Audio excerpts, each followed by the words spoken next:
Welcome back to Ninaivellam cinema. Cowboy segment தொடர்ந்து நம்ம இப்போ பார்க்க போற செக்மெண்ட் பஞ்சதந்திரம்.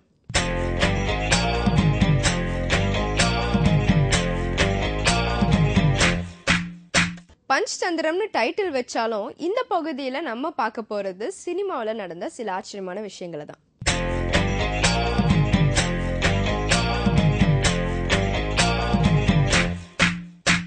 சினிமாவில் ஒரு பிரபலமான ஹீரோ போலீஸ் வேடத்துல நடிச்சாலோ இல்ல டபுள் ரோல் பண்ணாலோ அந்த படத்துக்கே ஒரு தனி கலர் கிடைச்சிடுங்க. காரணம் ஹீரோக்கள் போலீஸா நடிக்கிறதோ இல்ல டபுள் ரோல் பண்றதோ சினிமாவில் அதிசயமா தாங்க நடக்கும்.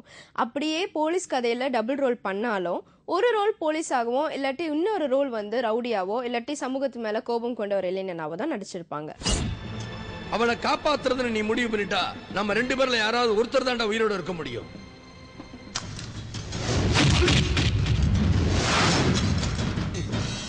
வாடா வா, சந்தோஷமா இருக்கு. வாழ்க்கையில முதல் தடவையா ஒரு வீரங்கிட்ட மோதுறேன். வாடா வாடா. ஆனா ஒரே ஹீரோ டபுள் ஆக்ஷன் ரோல் பண்றதோட அந்த ரெண்டு ரோலையுமே போலீஸ் அதிகாரியா நடிச்சிருந்தாருன்னா அது உண்மையாவே அபூர்வமான விஷயம் தாங்க. அப்படி இரட்டை வேடத்துல போலீஸ் அதிகாரியா நடிச்ச பெருமை நடிகர் ஜெயராமுக்கு மட்டும் தாங்க உண்டு. 2009 வருடம் பிரபல மலையாள இயக்குனர் கே மது இயக்கிய ரகசிய போலீஸ்ங்கிற படத்துல தான் இந்த ஆச்சரியமான விஷயம் நடந்திருக்குங்க. നേர்களே ജയറാമോட ഡബിൾ ആക്ഷൻ നടിപ്പை நீங்களும் பார்த்து എൻജോയ് பண்ணுங்க. തന്നെ കേസിൽ നിന്ന് ഊരിയെടുക്കാൻ തന്റെ പാർട്ടി തന്നെ എന്നെ കൊണ്ട് അയച്ചതാ. നിങ്ങൾ ആരാ? ചോദിച്ച പണം പാർട്ടിയും തന്നിട്ടുണ്ട് തന്നെ രക്ഷിക്കാൻ. അത്ര മനസ്സിലാക്കിയാ മതി. തന്നെ എന്നാ കോടതി കൊണ്ടുവന്നു? കോടതിയിൽ നിന്ന് ഇപ്പൊ വന്നതേ ഉള്ളൂ. ചോദ്യം ചെയ്യാൻ കുറെ ദിവസത്തേക്ക് പോലീസ് കസ്റ്റഡി വിട്ടുകൊടുത്തിരിക്കാം. സമയമായി, ഒന്ന് വേഗം പോ. തന്നോടല്ലേ പറഞ്ഞത്? ദൈവമേ, എനിക്ക് വയ്യ, പോകാൻ പറഞ്ഞില്ലേ? സാറ് വന്ന് ഞാൻ എന്ത് പറയും?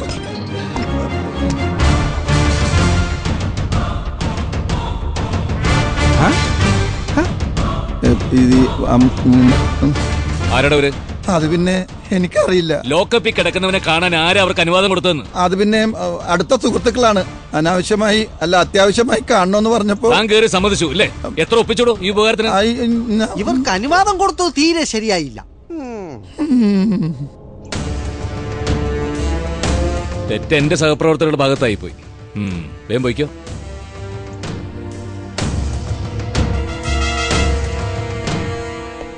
എന്താ തന്റെ പേര്? രാജാമണി, ചാലമണി എന്നും പറയും. ചാളമണിയോ? എന്താ തന്റെ തൊഴില്? സാറന്മാർക്കൊന്നും ഇഷ്ടപ്പെടുന്ന തൊഴിലല്ല എന്റേത്. താനെന്തിനാ അവനെ കണ്ടത്? ഇവിടെ ഒരു പ്രമാണി നിർബന്ധിച്ചപ്പോ സാറൊരു കള്ളക്കേസ് ഉണ്ടാക്കി. അതിന് ഇവനെ ഊരിയെടുക്കാനാ ഞാൻ വന്നത്. എന്താ പറഞ്ഞ്? രക്ഷിക്കാനാ വന്നതെന്ന്. നീ രക്ഷപ്പെടുത്തുവോ? അയ്യോ, ഉറപ്പായിട്ടും. അണ്ണനേറ്റാൽ അത് നടന്നിരിക്കും. എന്നാ കാണാ അവനെ രക്ഷിക്കുന്നത്. ചെന്ന് രക്ഷിക്കടാ, കാണട്ടെ. വേണ്ട, തൊട്ട എന്ത് ചെയ്യൂടാ? ഞാനൊന്നും ചെയ്യില്ല സാർ. പക്ഷേ എപ്പോഴും എന്റെ ഈ കൈ ഞാൻ പറഞ്ഞ കേക്കില്ല. അതാ കുഴപ്പം. പിന്നെ 1.5 പിച്ചളുടെ തിളക്കത്തില് പോകാവുന്ന ദൂരത്തിനൊക്കെ ഒരു പരിധിയില്ലേ? അതിനും അപ്പുറം ഉണ്ടല്ലോ കാര്യങ്ങള്. വന്ന ജോലി തീർത്തിട്ട് ഞാൻ പോവും. അപ്പീ വടാ. എന്നാ പിന്നെ ഞങ്ങള് പോട്ടെ. ഇറങ്ങി പോടെ. മണിനാ, നമുക്ക് പോവാം.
താനെന്തിനിപ്പോ ഇങ്ങോട്ട് വന്നത്? സാർ അകത്തുണ്ട്, വേഗം പോയിക്കോ. കടന്ന് കൂവണ്ട, തന്റെ സാർ അന്വേഷിച്ചിട്ട് തന്നെയാ വന്നത്.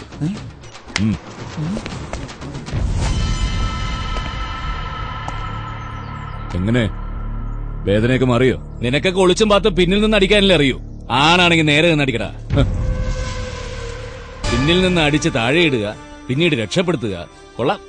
നീ ഇതിനപ്പുറത്ത് അടവ് പറ്റിയാലും എന്റെ മനസ്സുരുകില്ല. വാശി കൂടുകയുള്ളൂ.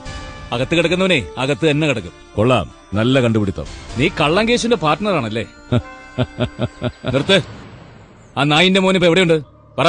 ദാ എന്റെ മടിയിലുണ്ട്, എടുത്തോ. എടുക്കൂടാ ഞാൻ. മടിയിലുള്ളതല്ല, നിന്റെ മനസ്സിലുള്ളതും പുറത്തെടുക്കും ഞാൻ. ഏയ്, ഇത് പറയാനാ സാർ എന്നെ അന്വേഷിച്ചത്? അതിനകത്ത് കിടക്കുന്നവനെ രക്ഷിക്കാൻ എനിക്ക് ഒരടവിന്റെയും നാടകത്തിന്റെ ആവശ്യമില്ല.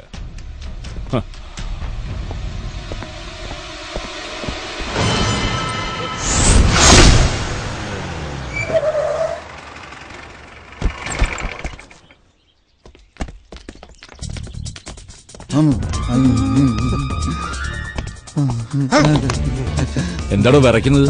അവിടെ അവിടെ അകത്ത് എന്ത്? എന്തെങ്കിലും ഒന്ന് തെളിച്ച് പറയടോ.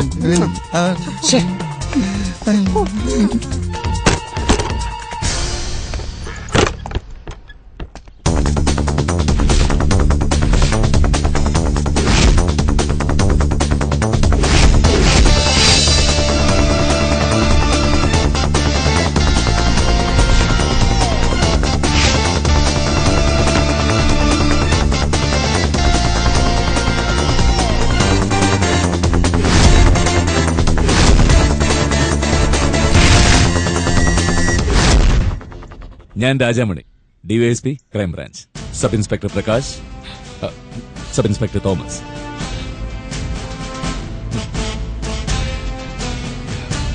ചാലമണി ഒരു ഗസ്റ്റ് വേഷമായിരുന്നു.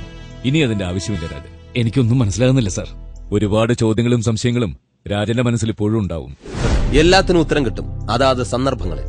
സർ, ഭദ്ര എന്ന പെൺകുട്ടിയുടെ മരണം തന്നെയാണ് ഞങ്ങൾ ഇവിടെ എത്താൻ കാരണം. ആ കേസിൽ ഇവിടെ ഒരാൾ അറസ്റ്റ് ചെയ്ത് കഴിഞ്ഞു. എന്നിട്ടും മറ്റൊരു അന്വേഷണം എന്ന് പറയുമ്പോ രാജനല്ല, ആർക്കും ആശയക്കുഴപ്പമുണ്ടാവും. നാട്ടുകാരെ പോലെ ക്രൈംബ്രാഞ്ച് വിശ്വസിക്കുന്നുണ്ടോ? ഏതൊരു കൈമണ്ട നിർബന്ധത്തിന് വഴങ്ങി പറമ്പത്ത് രാജുവിനെ ഞാൻ അറസ്റ്റ് ചെയ്തെന്ന്? No no no, never. നാട്ടുകാരുടെ വർത്തമാനങ്ങളൊന്നും ഞങ്ങൾ തീരെ കാര്യമാക്കിയിട്ടില്ല. അതേപോലെ പറമ്പത്ത് രാജുവിനെ രക്ഷിക്കാൻ ഞങ്ങൾ കാട്ടിയ കോപ്പറേറ്റീവ് ഒന്നും രാജൻ അത്ര കാര്യമാക്കുകയും വേണ്ട. ആവേശത്തിൽ കുറെ നാൾ ഇവിടെ നിന്നതിന്റെ ഫലമായി ചില കാര്യങ്ങൾ മനസ്സിലായി. ഇനിയുള്ള അന്വേഷണങ്ങൾക്ക് ആ ഗസ്റ്റ് വേഷത്തിന്റെ ആവശ്യമേ ഇല്ല. എന്നാലും എന്തിനു വേണ്ടിയിട്ടായിരുന്നു സാർ ഈ ഗസ്റ്റ് വേഷം? തീർച്ചയായിട്ടും കാരണമുണ്ട്. സന്ദർഭം വരുമ്പോ അതൊക്കെ പറയാം. ഞാനാകെ ടെൻഷനിലാണ് സാർ. ആളറിയാതെ ഞാൻ സാറിന് എന്തൊക്കെയോ. Nothing to worry. രാജൻ എന്ത് ചെയ്യണോ അതേ ചെയ്തിട്ടുള്ളൂ, അല്ലടോ? കറക്റ്റാ സർ. കണ്ട റൌഡികൾ സ്റ്റേഷനിൽ കയറി നിറങ്ങിയിട്ടും മിസ്റ്റർ രാജൻ ഇത്രയൊക്കെയല്ലേ ചെയ്തുള്ളൂ. പക്ഷേ വേറെ ചിലരുടെ കാര്യം പരുങ്ങല്ല. ഓക്കെ രാജൻ, സത്യം പറഞ്ഞാൽ ഇതൊന്നും വിശ്വസിക്കാൻ ഇപ്പോഴും എനിക്ക് കഴിഞ്ഞിട്ടില്ല സാർ. ബുദ്ധിമുട്ടുണ്ടാവും, പക്ഷെ എല്ലാം ബോധ്യമാവും. പിന്നെ അന്വേഷണം ഞങ്ങളാണെങ്കിലും രാജൻ എപ്പോഴും ഞങ്ങളോടൊപ്പം ഉണ്ടാവണം, അല്ലേ പ്രകാശ്? തീർച്ചയായിട്ടും വേണം സാർ. ഞാനുണ്ടാവും സാർ. ഓക്കെ. പിന്നെ പറമ്പത്ത് രാജുവിന്റെ ജാമ്യാപേക്ഷ ഇനി കോടതിയിൽ വരുമ്പോ എതിർക്കണ്ട സാർ. കുറെ നാളായില്ലേ പോലീസ് കസ്റ്റഡിയിലായിട്ടോ.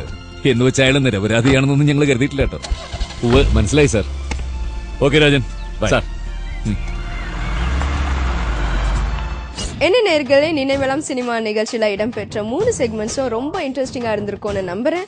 ஸோ அடுத்த வாரமும் இதே மாதிரி இன்ட்ரெஸ்டிங்கான செக்மெண்ட்ஸ் உங்களை சந்திக்கும் வரை, this is Keerthana signing off.